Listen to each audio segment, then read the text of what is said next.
see you haven't been following all of the stuff that's been going on here in Santa Bumpkin Silly College.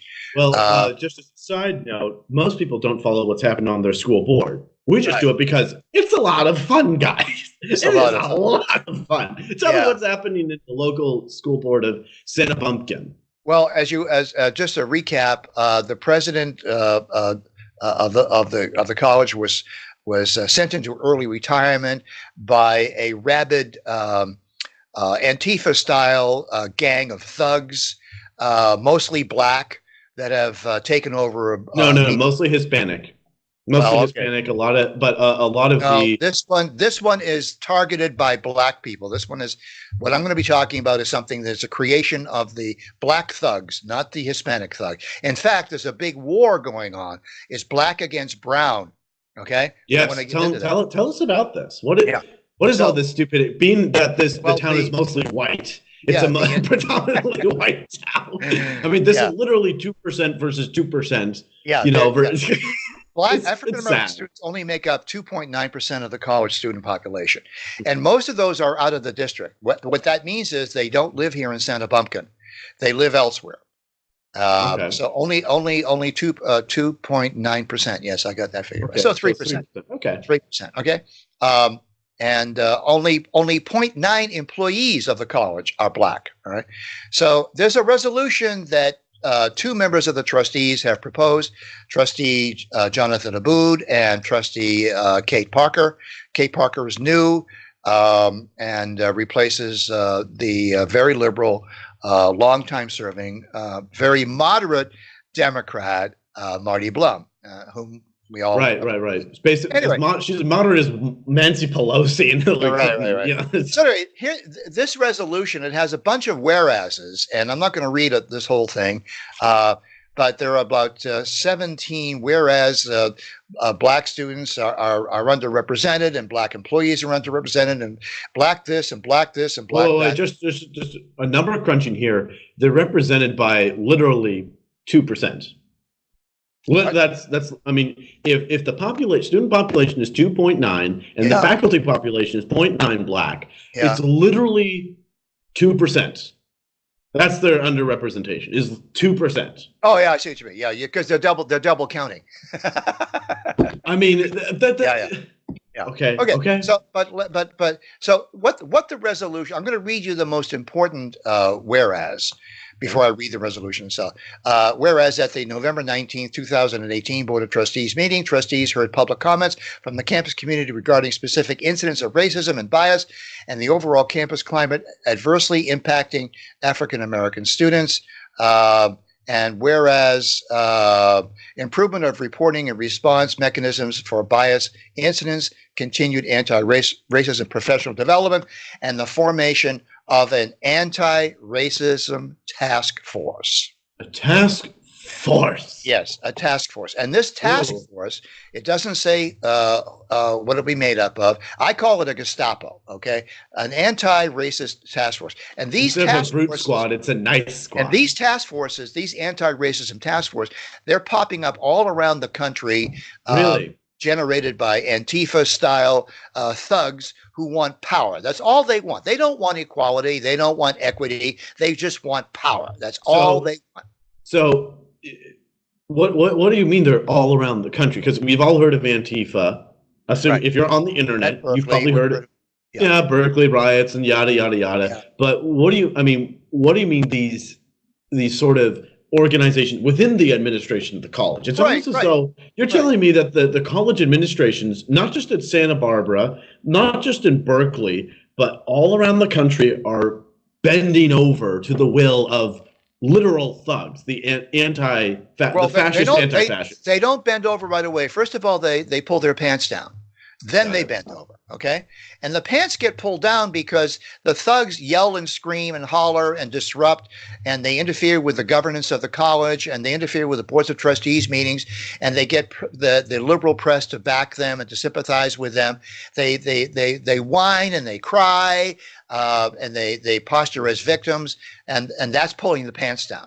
Then they go right in there for the insertion. They do the insertion.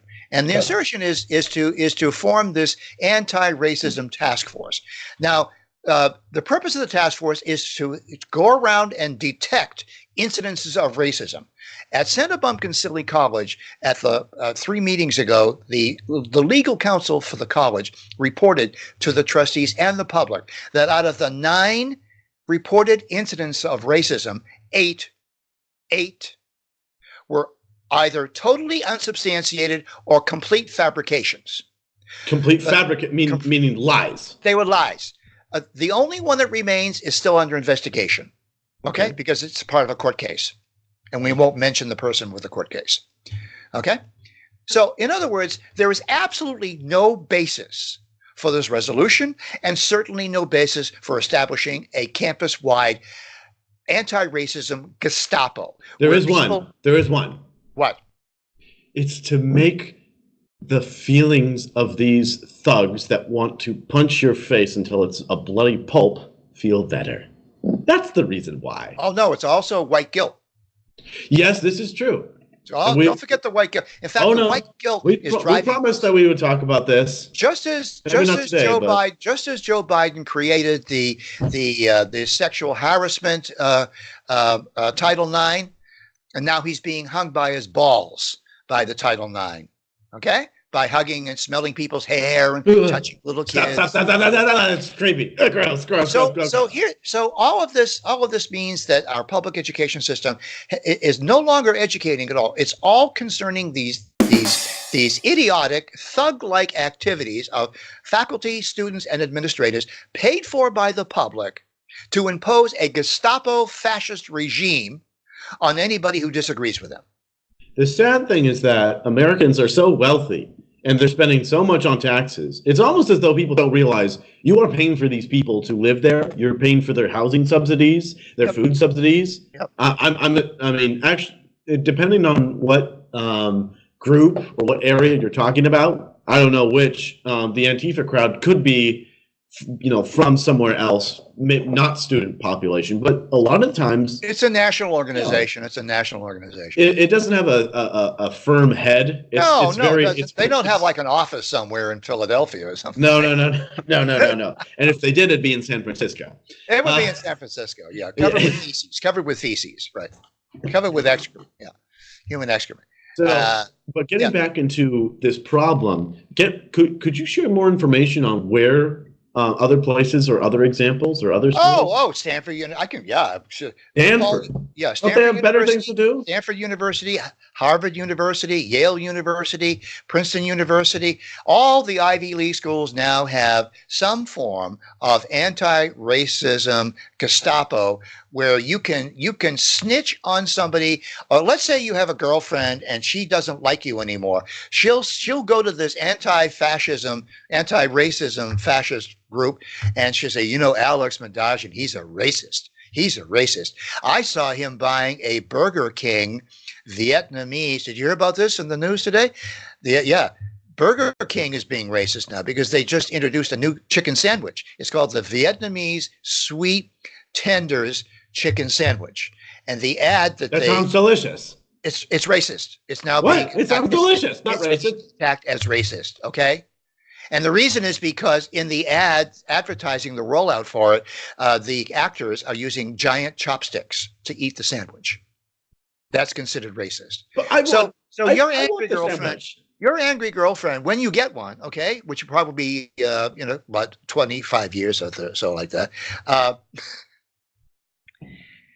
she'll run over to the anti-racism and turn you in. There has to be an investigation. You are not allowed to defend yourself. And you always believe the accuser. You see, they were very smart. The reason why they went after Kavanaugh and Gorsuch to blame not Gorsuch. You're thinking of Clarence Thomas. The reason they went after them, well, they went after Gorsuch too, by the way, not on this issue. But the reason they did that was to soften the battlefield so that they can now say the accusation alone is sufficient for proof. So if I call you, Alex Madagian, a racist, that's going to stick on your record for life. And also there's the social stigma. So even if I'm legally vindicated, completely innocent. Which is unlikely. Like take, for example, George Zimmerman. Remember that guy? Remember like Trayvon Martin, Obama's surrogate son, right. You know, tried to bash George Zimmerman's head into a sidewalk, and then Zimmerman shot him. Yep. Kid died, and now Zimmerman is now officially a racist for the end of time for, you know, for trying not to get his head bashed into the sidewalk. Right. Yeah, and he's had his own problems with the law, and his family too. Yeah, his family's also been. But the issue is that accusation now alone is sufficient for proof of guilt. That's all you need. No. If you are a liberal person accusing a conservative, then it counts. Right. See, Joe Biden, they don't know if they should like hound him with like dogs, or I mean.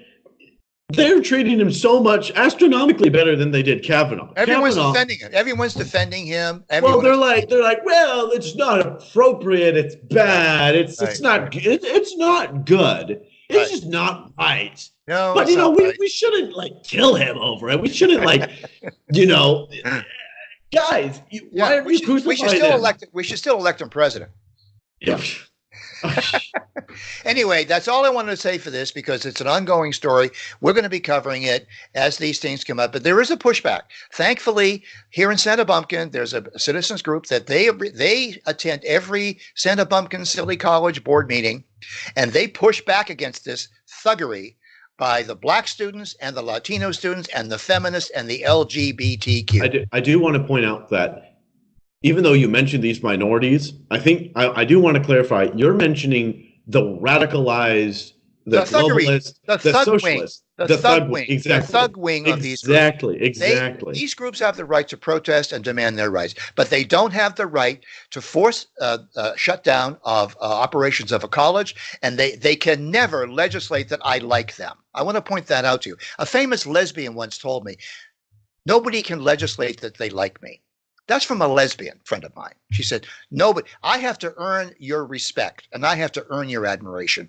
No legislation can make you like me. You also want to leave on that. I want to leave on that. All right. I'll let you go with that. Right. Folks, thanks for watching. You take care. Bye-bye. Don't get beat up by any thugs now. You hear?